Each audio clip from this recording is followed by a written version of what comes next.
National command and operation centre کے تازہ ترین اعداد و شمار کے مطابق گزشتہ 24 گھنٹوں کے دوران 2738 نئے کیسز رپورٹ ہوئے۔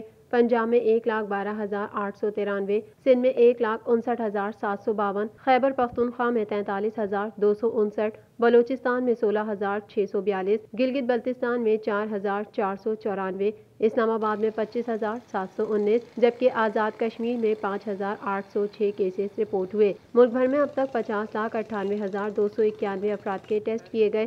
گزشتہ 24 گھنٹوں کے دوران 42,909 نئے ٹیسٹ کیے گئے۔ اب تک 3,27,542 مریض صحت یاب ہو چکے ہیں، جبکہ 1,517 مریضوں کی حالت تشویشناک ہے۔ پاکستان میں کورونا سے ایک دن میں 36 افراد جاں بحق ہوئے، جس کے بعد وائرس سے مرنے والوں کی تعداد 7,561 ہو گئی۔ پنجاب میں 2,811، سندھ میں 2,780، خیبر پختونخوا میں 1,319، اسلام آباد میں 266، بلوچستان میں 158، گلگت بلتستان میں 93 اور آزاد کشمیر میں 134 مریض جان سے ہاتھ دھو بیٹھے۔ پاکستان بھر میں نمائندگان کا وسیع نیٹ ورک، ہر خبر جاننے کے لیے دیکھتے رہیے TNN TV۔